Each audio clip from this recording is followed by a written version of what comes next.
여러분 평안하십니까? 오늘도 말씀과 함께 주님의 은혜 가운데 거하시기 바랍니다. 오늘 말씀은 사무엘상 29장입니다. 말씀 개요입니다. 1절부터 5절은 블레셋의 방백들이 다윗을 불신하여 전쟁에 참여하는 것을 강하게 반대하는 내용이고요. 6절부터 11절은 그 결과 다윗이 자기 동족을 쳐야 하는 곤란한 상황에서 벗어나게 된 내용입니다. 말씀 묵상입니다. 다윗이 사울의 추격을 피해 블레셋으로 망명해 있을 때 블레셋은 이스라엘과 전쟁을 하게 됩니다. 28장부터 31장까지가 그 내용인데요. 사무엘 상의 결론 부분이라고 할 수 있습니다. 28장에서는 블레셋의 대군을 보고 두려워한 사울이 신접한 여인을 찾아가는 내용이었고요. 오늘 29장은 다윗이 그 전쟁에 출전하지 않게 된 내용입니다. 아기스 왕은 다윗을 신임하여 다윗과 함께 전쟁에 출전하는데 블레셋의 방백들이 전쟁에 나가는 다윗을 보고 아기스에게 강하게 항의를 합니다. 4절입니다. 블레셋 사람의 방백들이 그에게 노한지라 블레셋 방백들이 그에게 이르되 이 사람을 돌려보내어 왕이 그에게 정하신 그 처소로 가게 하소서.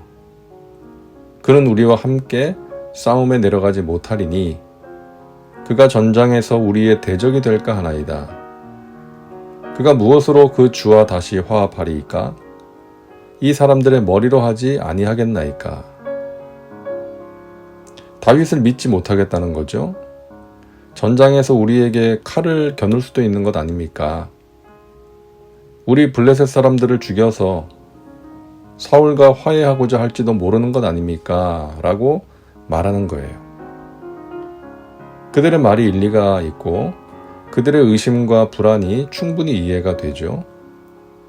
다윗은 과거 이스라엘의 영웅이었고 블레셋의 대장군 골리앗을 죽였던 사람이고 또 이스라엘은 다윗의 동족이니까 그런 생각을 했던 것이죠.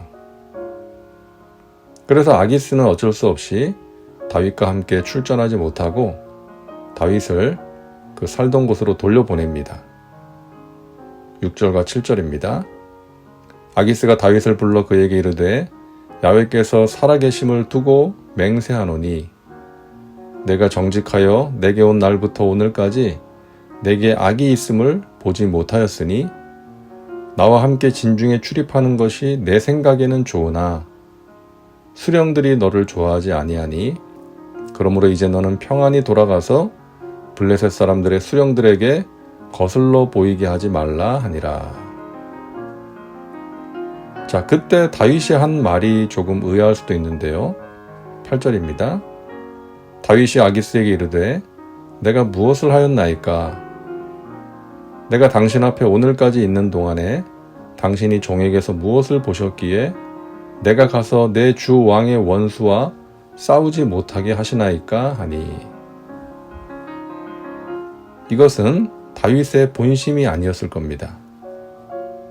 아기스의 말에 어떤 말이든 해야 하니까 또 적당히 반응을 해야 하니까 한 말이지 그의 진심은 아니었죠. 아마 다윗은 아기스의 말을 듣고 크게 안심하면서 하나님께 감사했을 겁니다. 이렇게 다윗은 블레셋과 이스라엘의 전쟁에 나가지 않게 되었습니다. 다윗에게는 정말 다행스러운 일이었죠. 다윗뿐만 아니라 이스라엘에게도 다행스러운 일이었죠. 다윗은 장차 이스라엘의 왕이 될 사람입니다. 그럼 그가 블레셋의 편에 서서 이스라엘 사람들을 쳤다면 어떻게 되었겠어요? 이스라엘의 원수가 되었을 것이고 왕이 되는 것은 꿈도 꾸지 못했겠죠. 그렇게 되면 다윗을 왕으로 세워서 하나님의 나라와 택하신 백성을 든든하게 세우고자 하신 하나님의 뜻이 이루어질 수 없었겠죠. 그래서 하나님께서는 블레셋 수령들의 반대를 통해서 다윗이 그 전쟁에 나가지 못하도록 막아주신 것입니다. 다윗은 자신의 손으로 동족을 죽여야 하는 절체절명의 상황에 처해 있었습니다. 민족의 영웅이 민족의 배신자로 전락할 수밖에 없는 상황이었죠. 자신의 힘과 지혜로 도저히 빠져나올 수 없는 공경에 빠져 있었지만 하나님께서는 그런 다윗을 버려두지 않으시고 건져주셨습니다. 다윗은 실수했지만 하나님은 실수가 없으셨습니다. 다윗을 지켜주셨고 다윗을 통한 하나님의 뜻이 이루어질 수 있도록 섭리하셨습니다. 하나님은 우리가 시험 당할 때 피할 길을 열어주십니다.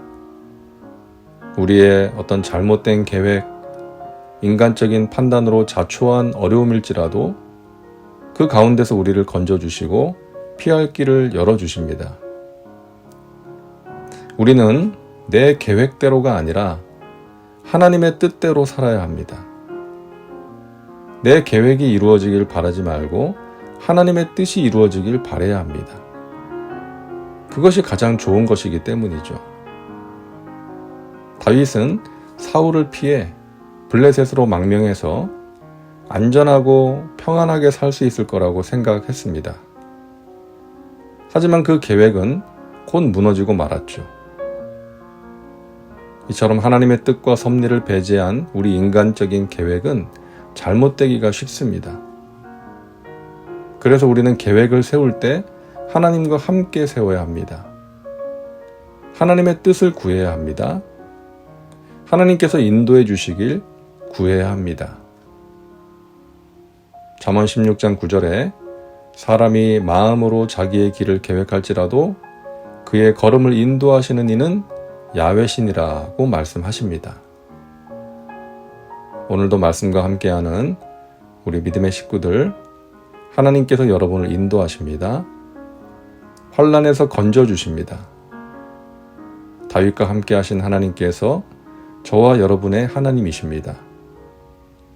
하나님의 섭리를 의지하며 승리의 삶을 살아가시길 주님의 이름으로 축원합니다. 다음은 말씀 적용입니다. 오늘 말씀을 통해 당신에게 주시는 메시지는 무엇입니까? 당신 자신과 삶에 구체적으로 적용하시기 바랍니다. 이제 기도합니다. 사랑과 은혜가 풍성하신 하나님, 오늘도 말씀과 함께 살게 하시니 감사합니다. 다윗을 공경에서 건져주신 하나님께서 우리의 하나님이신 줄 믿습니다. 우리가 만나는 환난 중에서 우리를 붙들어 주시고 건져주시고 인도하여 주옵소서. 우리는 하나님의 섭리 가운데 있는 하나님의 자녀라는 것 잊지 말게 하시고 하나님의 섭리를 의지하고 하나님의 뜻과 인도하심을 구하며 살게 하여 주옵소서. 예수님의 이름으로 기도하옵나이다. 아멘. 오늘도 말씀과 함께 은혜 가운데 거하시기 바랍니다. 여러분 사랑하고 축복합니다.